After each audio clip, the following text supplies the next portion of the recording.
Yes, people, what's going on? Welcome back to Red Devils TV. Today we are back to talk about Manchester United potentially launching a bid around 40 million for Rafael Varane and new updates on Jadon Sancho and Declan Rice. And I may be a bit late because this thing got out tomorrow, but I couldn't upload any videos because I wasn't feeling up to it, and there was some technical issues going around. So getting into this transfer news, Rafael Varane has been estimated around 60 million by Real Madrid if any other club wants to buy him, basically. But Manchester United, as we all know, they want to do everything as cheap. So they have launched a 40 billion mid, but I was also like you guys only, that how can we buy a quality player like Varane for 40 million? It won't work. But actually it can work, but it is depending upon how good negotiations John Murtough will do, how Darren Fletcher will handle the technical side of the transfer. That's also a big thing.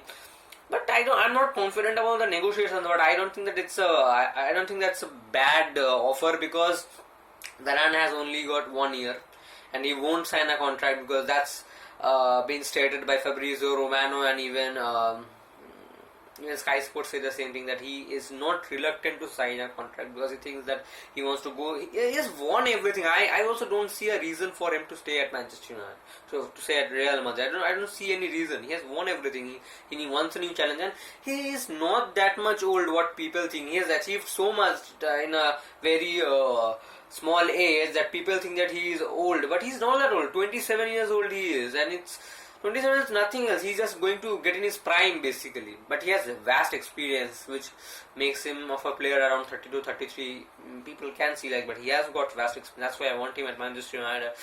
And 40 million isn't a bad offer, but I think our negotiators like Pratt, like Matt Judge, has to convince him, has to convince the negotiators at Real Madrid that, see, Varane has only got 1 year left in his contract. He is not reluctant to sign a contract, and he will go on a free next season. So why don't you take 40 million, and the bonus will add up to 50 million. I mean, 40 plus 10 is equal to 50.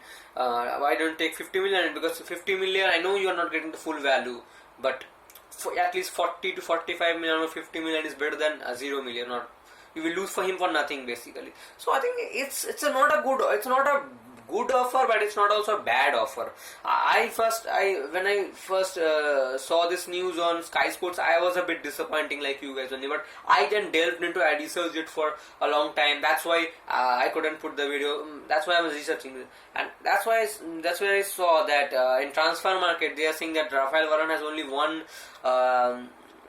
1 year left in his contract, and to be honest, Rafael Varane hasn't been good that much since 2019 season. I think he has been a bit poor, but that doesn't mean that he is not a good defender. But I think his value should decrease. Now, Madrid is wanting a lot of money. They want 60 million in this pandemic. Are you kidding me, man? I think his value should be around 40 to 50 million. I think his value should be around. If he was performing well when they were in the Galactico era, when they won straight 3 Champions Leagues, that time period, I think it should have been around 80 million. But now I think it's not more than 50 million. You should not pay 50 million more than that. So that's for Rafael Varane. And as for Jadon Sancho, as I said in my previous video, that Dortmund CEO Watzka, I think Hans Watzka, I think his name is, Michael Zorc also said the same thing, sporting director, that they have had a gentleman agreement with Jadon Sancho. They will leave. And what's the valuation of Jadon Sancho this time? Last time they wanted 120 million, not a penny less, and that's why Manchester United got outbid. Not outbid, I'm going to say. Manchester United bid around 108 million, I think, including all the bonuses. And I think it was around the last few weeks of the transfer window, and Manchester United didn't get Sancho because Borussia Dortmund said that we won't take anything less other than 120 million. So that's a big thing. I think this time, I knew this time the value had to drop, because first of all, the first half of season, until December and January, Jadon Sancho had been poor and he hadn't played that much well. I think the team was already carried by Erling Haaland, and Erling Haaland wasn't getting that much goals because he wasn't getting that much service only. But now he is in acting form. That's why Manchester United want to buy him, and I think he's a great signing. And I think he can suit on, but he ticks all the boxes that Glazers need. First, he is an eye-catching transfer. Second, it will appetize some of the fan base, not me. But many fans like me won't be appeased by that signing. And third, he's a marquee signing, and he's that kind of signing like Pogba. We bought Pogba in 2016, and he was a kind of signing who can sell, who was crucial for Manchester United to sell shirts, to get lucrative sponsor deals, and that was a big cause for bringing Pogba. They didn't bring Pogba to win the title. I don't think so, because if they bought Pogba to win the title, they would have built a team, and that's what he has said years after years. I mean, you really didn't realize is that Paul Pogba is good, but they need a team with him. He needs a team around him, beside him, basically. And many people were disagreeing. No, this is the reasons, and now this thing is absolutely going on with Bruno Fernandes. Bruno Fernandes has been absolutely class, but he needs a team. I mean, this team is good, other than what we had under Mourinho. But okay, I think we are still some puzzles away from completing the puzzle. Basically, we need a centre back, we need a centre defensive midfielder, we need a right wing. So we need three things, and I think we need those. And to be honest, getting on Jadon Sancho, I don't want to criticize him or I say that this signing is not necessary. I don't think at this moment, I think we should sign Jadon Sancho, because see, I can give you three reasons for this. First of all, we spent around 40 to 45 million for two young wingers in the form of Amad Diallo and Facundo Pellistri. Second is Jadon Sancho is going to be costly, and I think Mason Greenwood's development has a big question in that, because Jadon Sancho is not like Daniel James, who is absolutely trash and a pace merchant other than nothing. He has got skills and he has got pace and he has a technical design. Third reason, we don't have much money to spend, and if we spend around 70 to 80 million, we can get a centre back, but we won't get a centre defensive midfielder, and I don't know how is the sales going. I can list all players and we can get around 70 million for them. I can do that, but Manchester United can't do signings they offer contracts to Bailey, Matic, Mata, Jones, and that's why they're not effective enough to do signings like that. So, not outgoings they can't do that, and how are going to make competitive signings? So, what our team needs is for first a centre back and then a CDM, not a right winger, because we have Greenwood. Greenwood is not playing that bad, but I know the creativity is dead. But if we sign a right winger in the form of Jadon Sancho, I am not opposed to signing a. See, people, you may have problem with understanding me, but I am not opposed to signing Jadon Sancho. But what I am opposed to is that the money which we not only want and the budget we have. If we had a budget like Man City or Chelsea or Real Madrid, basically, if we had a budget like that, then it had been no problem, because 80 million for Jadon Sancho was no problem, because last year Chelsea spent around 230 million, I think it was around, including all the signings. So if we had the budget around, we don't have even half of that. We don't even have 150 million to spend. Basically, I don't know how much the Manchester United board will spend or the Glazers will spend. I don't know anything, but I think we should not spend. If we bring, I think there are many bargain signings like Rafinha, Oyarzabal, Federico Chiesa was one I was looking I was hoping that Manchester United would sign, but I think Juventus picked him up, and I think they have a very good transfer policy than us. So I think Rafinha is going to be a bargain. I think he suits our play. I'm not saying that Jadon Sancho doesn't suit our play, but Jadon Sancho is a bit expensive in this format, and we need a centre back defensive midfielder. And if I'm going to say what is going to happen if we sign Jadon Sancho only and not anything else, we will score goals, no doubt of that. We are scoring goals with that, and then you add a threat like Jadon Sancho, we will score more and more goals. Okay, but we need to get that ball to Jadon Sancho or Marcus Rashford or Bruno Fernandes. See, if we don't sign any centre back, Magaluf will play next season. If we don't sign a defensive midfielder, Macfred will play next season, and it's such boring crap back six football, back sideways passing. I'm not up for it. I'm not up for it. Not up for it. I can't tolerate that. I have tolerated that for 2 years and we can't tolerate that. And if we don't sign Sancho and instead we sign a centre back and a centre defensive midfielder, the ball will pass very fast and with a lot less touches that we have nowadays. And I'm not a prat like Roddy Jennings. I'm not a prat like him that who's going to say that football is not about entertainment. Football is about winning. If you want entertainment, then watch Netflix. I mean, that guy has no clue, and many Chelsea fans would agree me on this. I have no hate for Chelsea fan base or nothing like that. I love some of their fans, and my some friends are Chelsea fans only. But I think Roddy Jennings is a prat. I think he wakes up in every morning and thinks that how can I be a bigger prat than I was last day. And I think he's a prat. I think definitely he's a prat, because he said that when Frank Lampard got sacked and he was saying that Roman Abramovich should sell Chelsea, he doesn't deserve to be the owner of Chelsea, and he said it's great that happened to Chelsea. What the fuck are you talking about, dude? Roman Abramovich is the only reason why Chelsea is what they are at now. Basically, if Roman Abramovich wasn't there, they would be lying in 3rd division or 2nd division. Who knew? And they might not even exist. They might not even exist, because the previous owner, Ken Bates, bought Chelsea in £1, and that was the value of Chelsea back in the 1980s. And they had in 2003 or 2004 season, I think it was a very crunchy last match against Liverpool. If they had not qualified, if they had not won that match against Liverpool, they would go bankrupt because they won't get this UCL qualification. Thankfully, to Gianfranco Granzola, I think he scored the last goal and I think they qualified. And they would have been obliterated other than that. And I'm not a prat like Roddy Jennings who's going to say anything like to get views or something like that. I'm not going to say anything controversial like that. So I'm not up for that. And Manchester United, listen me here. All those teams who have won the Premier League, let's go back to 92. 93 season we won the title, 94 we won the title, 95 we lost the Blackburns, then we again won the title. The teams which won the title, like Fergie's United, they played free-flowing, counter-attacking football with a little resilience for defense. Yes, they were good defensive, but they didn't play they didn't play defensive back six football. They didn't play that.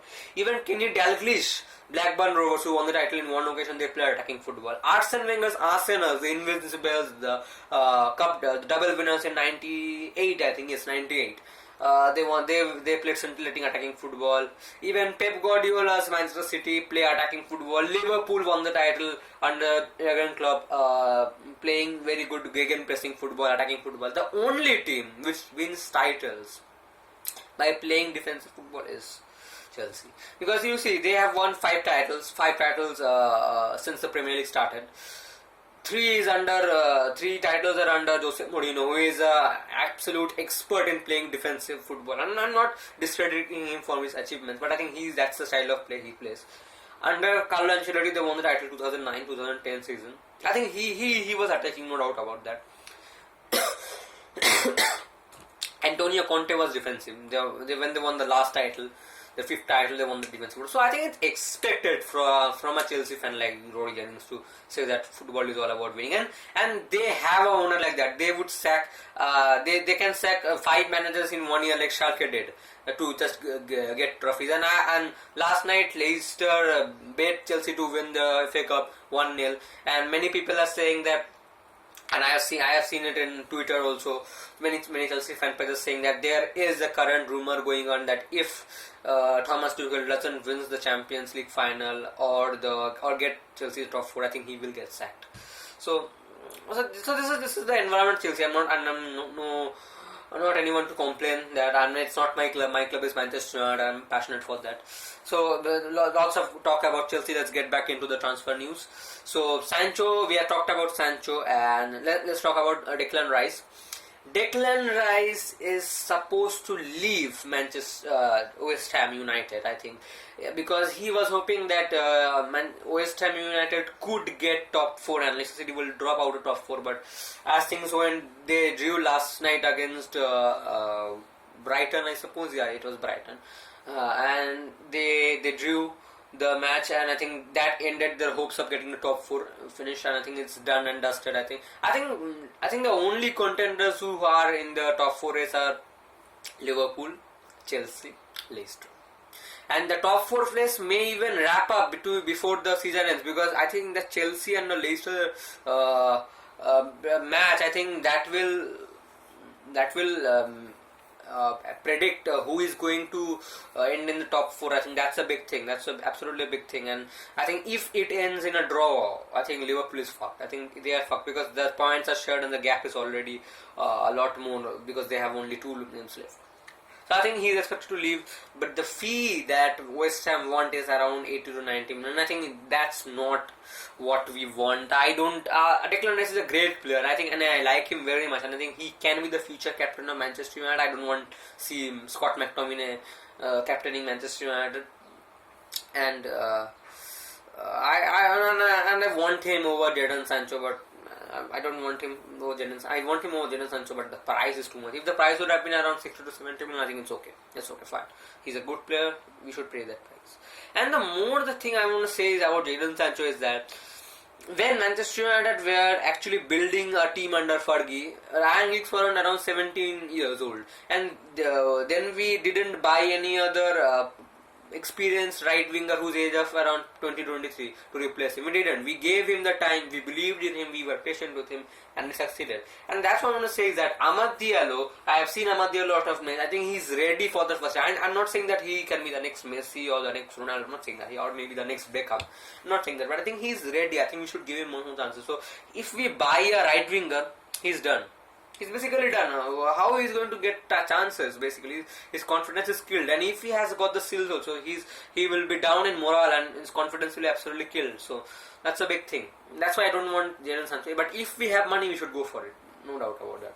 So if Jadon Sancho want 80 million and Declan Rice also want 80 million, I think we should go for Manuel Locatelli in Sassuolo. I think he's a very good option. I think he is really good, and even Kamavinga is a very good option. I think he is at 19 years old playing at Stade Rennes, and I think his value is around 40 to 50. I think he is a bit inexperienced at this huge level, and I think we should sign him. And many people are talking about James Garner, man. I mean, this is stupid to talk about James Garner at this point, because I have no hate against James Garner. I love him. I have seen him play in some matches under Mourinho and Ole in the Carabao Cup, but he's not ready enough. You just can't lie yourself that we have someone coming through the ranks to play for Manchester United in the higher level. No, we don't have a player like that. We don't have. It's not like the class of 1992 that whom we can see the title, whom we can see the talent potential going around. And even if you have the talent, he's not ready. I think 3 or 4 months, let's take it 5 months at max. 5 months in the championship doesn't think that you should be a starter for Manchester United. It's not like that, and I think he's just not ready for Manchester United. And Manchester Evening News have put this news today only that James Mann Earn a Dream will save millions of money which will save millions for Manchester United. And I think that's a bit pro Glazer thing, because you are just persuading Glazers to use Glazer and use Garner and tell him to come back from his loan, and Ole won't play him. Let's be frank here, Ole won't play him. He doesn't believe in that, and he believes in Scott McTominay, but Scott McTominay is 25, okay, and there is not much growth above a player of the age of 25, and Fred is also around 26, 27, I think, so they are not young, and they don't have any other age to develop their playing style. I think they are not suitable, and see, West Ham have Suchek and Rice, 2 good centre defensive midfielders. Chelsea has 3, Jorginho, Kante and Kovacic. Man City have Rodri, Fernandinho. Leicester have Tielemans, NDD. And this is the problem. People have 2 or 3 centre defensive midfielders. Even Liverpool have Jordan Henderson and Fabinho. and we don't have even one, and we are replacing two players instead of one player, and they can't do that thing right. Basically, if they did the thing, I wouldn't say that okay, let's wait a while if they can sort out things. So it's not like that. They're a bloody mess in the midfield, and games are won and lost in the midfield, and our midfield, I think it's absolutely trash in the pivot going around. So I think we need to sign a centre defensive midfielder. First, a centre back to partner Harry Maguire. I don't think Lindelof is good enough, and Lindelof is a bit injury prone. I think first under Mourinho he got a thigh injury, which kept him out of the team for 3 months, and I think he's been suffering from the back injury since November, and even his international coach, the Sweden coach, has said it himself that he isn't good enough. I think he is good enough, but he's played a lot of time and he's overplayed basically what he has said. I think we need to sign a centre back. So the order should be centre back, centre defensive midfielder, right winger. And if we want to sign Declan Rice and Varane, then don't go for Sancho. Go for a cheap signing like Rafinha. Rafinha is going to cost 22.5 million. I think that's a bargain of a signing, and that will also weaken one of our good rivals in the form of Leeds United. So Varane should be for 50 million. Let's take it 50 million. Rafinha should be about 72 million, 22 plus 50, 72 million, and then by 60 million. I think it should be around 140 million. I think including wages and bonus. So I think that has the potential to win title. And if we spend, even if we get Varane and Sancho, I won't be happy with it because the midfield is dead, and that would put so much pressure on the defense basically, and that midfield is dead. I think we need Sancho. And if someone say, would you like Jadon Sancho with Rice or Jadon Sancho with Varane, or Varane with Rice? I would say Varane with Rice. Yeah, it may not look glamorous signings, but that will help the team. We need to build a team. We should not be barbaric like what's that Sprat's name? Fiorentino Perez. We don't need to be a prat like him, that signing players after players after players. You know that you don't have any patience, and we don't need to go Galacticos, and that's why they went that being successful in the early 2000s basically, and that's a big thing. And we need to build a team, not go on a Galactico transfer policy. That's not going to help our team, and that's not going to help us win titles. And we are facing stiff competition from Chelsea, Real Madrid, I'm not sure what I'm saying, Chelsea, Liverpool, Manchester City. So I think I think we will face some stiff competition than next season than we had faced this season basically. So we need to strengthen our team. And the problem with that, the signings which Manchester United are pursuing are not under the radar signings like Bruno Fernandes or Harry Maguire. No one was pursuing them, or Aaron Misaki. Those were the even Fred and Telles were under the radar signings basically. Nobody wanted them that much. And as much we have known since the last 16 years, Manchester United don't have competence at any level. They don't have any competence. So they miss out on a lot of signings. And we can almost create a lineup and a team basis, a squad can be created on that basis. So we know what's going around in the current Manchester United squad. So I think we need to go look for under the radar. I'm not meaning that we need to sign cheap players and trash players, but I think we need underrated players, under the radar players. So please smash that like video if you did enjoy this video, and subscribe so you do not miss a single upload, and this will help out the channel in a lot of way. And please share if you did like this video to your United buddies basically, those who support Manchester United. And let's end this season with a bang, and let's just hope that we can get the signings quickly as much as possible. So thanks for watching, and I'll catch you next time.